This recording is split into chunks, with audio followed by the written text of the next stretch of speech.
Assalamualaikum warahmatullahi wabarakatuh. Salam sejahtera untuk kita semua.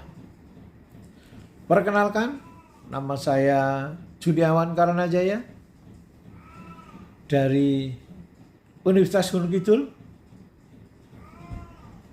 Fakultas Ilmu Sosial dan Ilmu Politik pada program studi Ilmu Administrasi Publik. Saya mengampu mata kuliah Implementasi Kebijakan Publik. Mata kuliah Implementasi Kebijakan Publik dideskripsikan bahwa mata kuliah ini disajikan pada semester 5 bagi mahasiswa program studi Ilmu Administrasi Publik. Apa yang akan dipelajari mengenai urgensi, pendekatan, dan model-model implementasi kebijakan publik, serta berbagai fenomena implementasi kebijakan publik. Selanjutnya, capaian pembelajaran mata kuliah setelah mahasiswa mengikuti mata kuliah implementasi kebijakan publik, diharapkan mahasiswa mampu menjelaskan secara jelas mengenai pengertian implementasi publik. Yang kedua, setelah mahasiswa mengikuti mata kuliah ini dapat menjelaskan secara jelas tentang pengertian prinsip implementasi. Yang ketiga, mahasiswa dapat menjelaskan secara jelas tentang model implementasi kebijakan publik. Kemudian yang keempat, mahasiswa mampu menghidupkan pendekatan atau dapat menghubungkan pendekatan dan berbagai model implementasi kebijakan publik dengan realita kebijakan publik. Kemudian bisa diturunkan pada suatu sub CPMK atau capaian pembelajaran mata kuliah. Yang pertama, konsep dan siklus kebijakan. Yang kedua, arti penting dan luas tentang studi implementasi kebijakan. Selanjutnya, paradigma implementasi kebijakan publik. Kemudian, bisa yang keempat, katakan keempat ini adalah penilaian kinerja implementasi kebijakan publik, baik dari input, proses, output, outcome, maupun impact. Yang kelima, model implementasi kebijakan publik baik secara top down, kemudian bottom up, maupun gabungan atau hybrid. Kemudian keenam, tipe kebijakan publik. Yang ketujuh, pengaruh tipe kebijakan terhadap kinerja implementasi. Kemudian 9, pengaruh lingkungan kebijakan dan stakeholder terhadap kinerja implementasi kebijakan publik. Dan 10, tentang model implementasi kebijakan di dalam penerapannya. Kemudian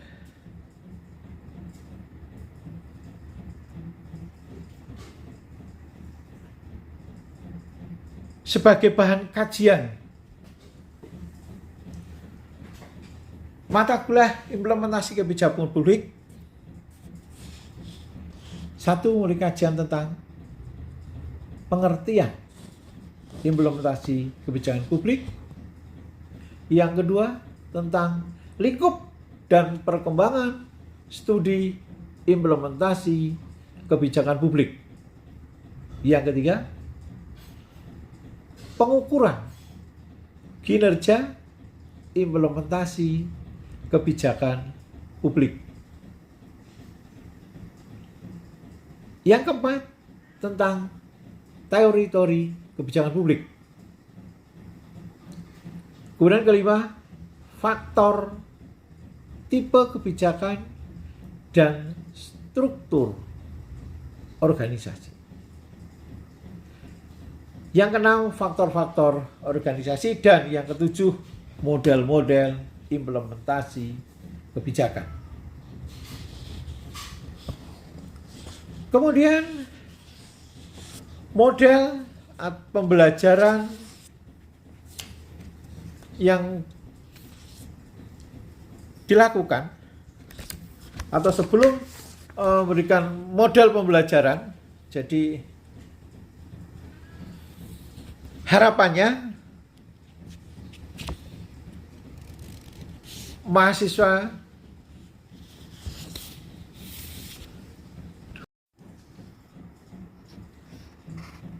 sistem pembelajaran yang saya menggunakan model hybrid. Itu merupakan pembelajaran yang digunakan dengan mengkombinasikan antara pembelajaran tatap muka atau offline dengan pembelajaran online atau pembelajaran sinkronus dan pembelajaran asinkronus yang selama ini dikenal dengan nama pembelajaran blended. Di saat kondisi pandemi COVID-19, pembelajaran ini disarankan melalui online atau dalam daring, dalam jaringan. Kemudian dalam perkuliahan, baik secara online maupun secara daring, saya menggunakan fasilitas media sosial atau aplikasi, dari aplikasi WhatsApp. Ini digunakan sebagai wadah interaksi antara dosen dan mahasiswa, sebagai wadah diskusi dan penyampaian informasi pelaksanaan kuliah. Serta yang paling penting di sini bisa dijadikan sebagai tempat diskusi atau biasa kita kenal dengan nama kurma, curhat mahasiswa. Kemudian saya selanjutnya menggunakan aplikasi Google Classroom yang saya gunakan untuk mengorganisir tugas, meningkatkan kolaborasi, dan mendorong komunikasi. Selanjutnya email saya juga gunakan sebagai sarana pembelajaran guna mengirim tugas maupun ujian mahasiswa. Selanjutnya saya juga menggunakan Google Classroom. Di sini dipergunakan sebagai tempat memberikan tugas atau mengirimkan tugas di dalam mengurangi sampah kertas, sehingga semua tugas diberikan secara online dan dosen bisa memberikan interaksi penilaian terhadap tugas mahasiswa. Kemudian di dalam interaksi antara mahasiswa dan dosen secara langsung, artinya tatap muka, selain menggunakan tatap muka kelas, juga menggunakan tatap muka online. Untuk online, saya menggunakan fasilitas Zoom meeting yang disediakan oleh perguruan tinggi, yaitu Universitas Gunung Kidul.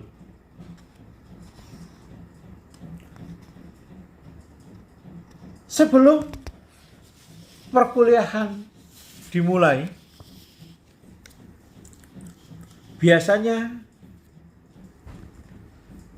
saya memberikan motivasi kepada mahasiswa agar mahasiswa di dalam perkuliahan atau selama perkuliahan bisa berlanjut atau sustain di dalam perkuliahan hingga mahasiswa bisa menyelesaikan program yang dia ambil, yaitu strata 1, akhirnya nanti akan mendapatkan gelar sarjana administrasi publik. Kemudian di dalam program pertama juga saya memberikan kontrak belajar atau kontrak perkuliahan pada mahasiswa yang berisi apa? 1, berisi tentang jam dan waktu kuliah. Yang kedua, saya juga selalu memberikan kontrak tentang tempat atau ruang supaya tidak pindah-pindah. Yang ketiga, saya juga memberikan kontrak kepada mahasiswa tentang penilaian. Jadi bobot penilaian yang saya berikan adalah 1, tugas-tugas, tugas 1, tugas 2, kemudian ujian tengah semester, dan ujian akhir semester. Kemudian saya juga perhatikan juga kaitannya dengan keaktifan mahasiswa di dalam berdiskusi. Kemudian di dalam evaluasi, saya biasa memberikan kuis yang diberikan di Google Classroom, kemudian ujian tengah semester, dan ujian akhir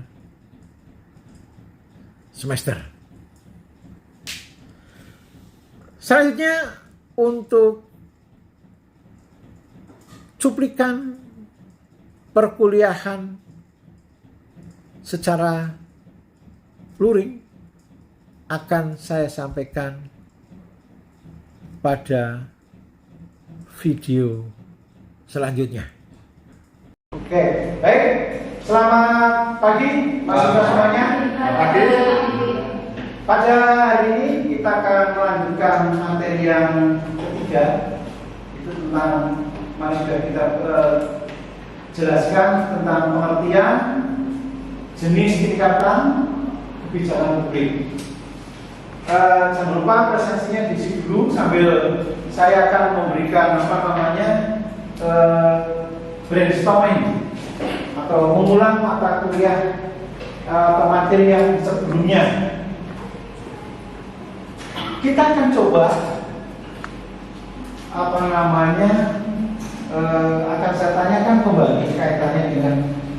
definisi saja. Apa bedanya definisi? Kalau definisi itu seorang sarjana, tapi kalau pengertian itu menurut saudara. Tapi definisi.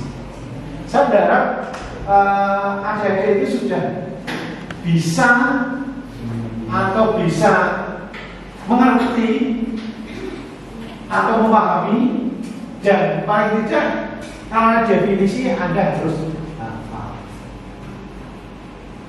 Yang pertama, karena ini masih sebagai dasar,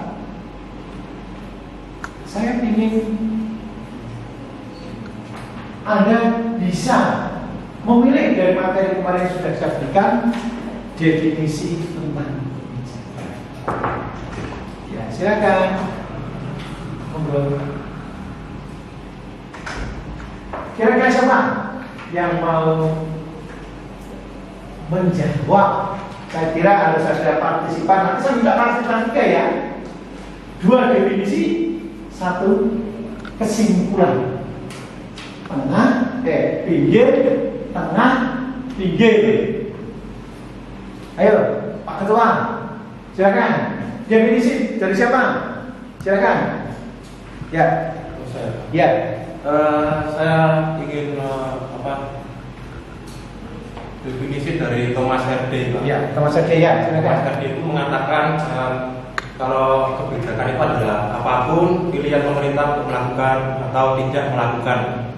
Pilihan apa yang dilakukan atau tidak melakukan. Artinya berarti Anda tidak melakukan, sudah mengambil keputusan.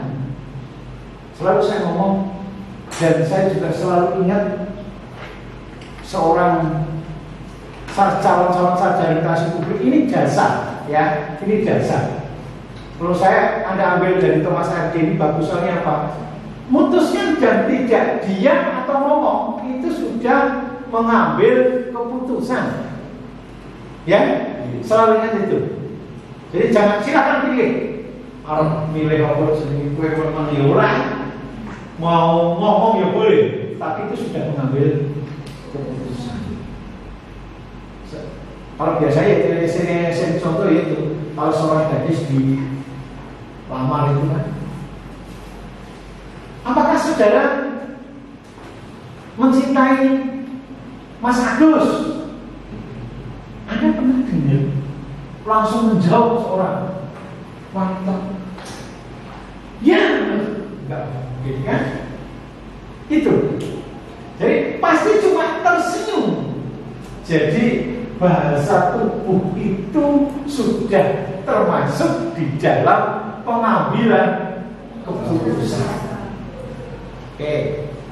Terus yang berikutnya. Apa? Kanan? Kanan ya? Dia saya ikut Dian. Mas Dian, coba Anda pilih.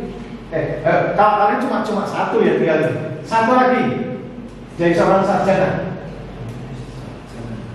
Ya, silakan. Mungkin bisa jadi silakan. Silakan Mas Dian. Kadang-kadang ini membiasakan ya, supaya apa?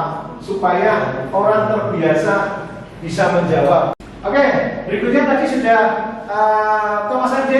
Sekarang coba Mas Dian. Sekarang Anderson, silakan. Definisi Anderson. KPI adalah pengaplikasian nilai-nilai secara satu pada seluruh anggota masyarakat. Ya. Waalaikumsalam, silakan. Monggo. Silakan ambil tempat duduk seenaknya. Nanti yang terlambat biasanya menyanyi loh, ya nanti nyanyinya di terakhir aja. Baik, tadi sudah di intinya apa tadi? David Easton itu intinya apa? Sorry, Thomas Hardy. Melakukan atau tidak melakukan. Kalau yang siapa namanya? David Easton intinya apa? Inti dari pengawasian secara sah oleh artinya dari pemerintah pada masyarakat. Jadi sifatnya dipaksa Segera dipaksa, sifatnya dipaksa. Oke. Saya tadi sudah Arjuna, sekarang Sri Kandi. Ya, Sri Kandi menjawab, nanti akan menjawab dari beberapa rangkuman yang kemarin tentang definisi kebijakan. Dan tadi dua teman sudah menjawab, sekarang coba Anda menyimpulkan. Jadi kesimpulan ini kalau ditanya apa sih itu kebijakan publik, nah, Anda jawabnya ini. Dari rangkuman beberapa sarjana, Anda jawab. Nah, saya kira tak tawarkan aja, tunjuk. Coba. Oh ya, oke, silakan, Mbak siapa? Yohana. Mbak Yohana, silakan. Dari kesimpulan yang sudah disampaikan dari teman-teman tadi, dapat disimpulkan bahwa kebijakan publik dibuat oleh pemerintah yang berupa tindakan-tindakan pemerintah. Dan yang kedua, kebijakan publik baik untuk melakukan atau tidak melakukan sesuatu itu mempunyai tujuan tertentu. Dan yang terakhir, kebijakan publik ditujukan untuk kepentingan masyarakat. Begitu. Ya, baik. Saya kira sudah paham ya. Ini yang menjadikan dasar sehingga nanti kita akan bisa mulai belajar bagaimana proses kebijakan publik. Ini ditanya proses kebijakan publik, kira-kira sudah ngerti? Proses kebijakan publik. Satu, formulasi dan desain bagus. Dua, implementasi. Tiga, evaluasi. Sebenarnya sebelum evaluasi itu ada antara implementasi dan evaluasi itu ada satu tindakan yang namanya monitoring dan evaluasi. Tapi coba kita nanti besok kita juga akan pelajari soalnya apa? Monitoring dan evaluasi itu pakai DPM. Kalau ada ahli itu, Anda akan jadi laris sebagai tenaga ahli kebijakan publik. Oke, itu ya. Baik, saya lanjutkan berikutnya untuk materi selanjutnya. Yang saya lanjutkan, saya kira untuk materi selalu saya sediakan di Google Classroom. Jadi selalu saya sediakan di situ sehingga kita sekarang mengurangi hemat kertas ya. Jadi tidak perlu fotokopi. Kalau dulu zaman saya mungkin ya, kalau nggak masuk harus datang modus atau bukan, aku orang ngerti. Nah, saya orang modus beda itu. Karena apa? Materi semua sudah ada di Google Classroom. Modus misalnya datang ke tempatnya Yohana, misalnya ada rasa cinta ya toh, buat di nonton aku kemarin nggak masuk itu pinjam materinya. Saya masih ada gitu. Masih. Hal yang wajar ya, saya yang wajar. Jadi itu kita kurang itu. Dan semua mahasiswa dijamin materinya penuh yang diberikan oleh dosennya. Harapan saya gitu. Jadi kalau masalah tidak bisa jawab nanti ujian, itu masalah karena belum senang membaca. Itu aja. Baik, saya lanjutkan.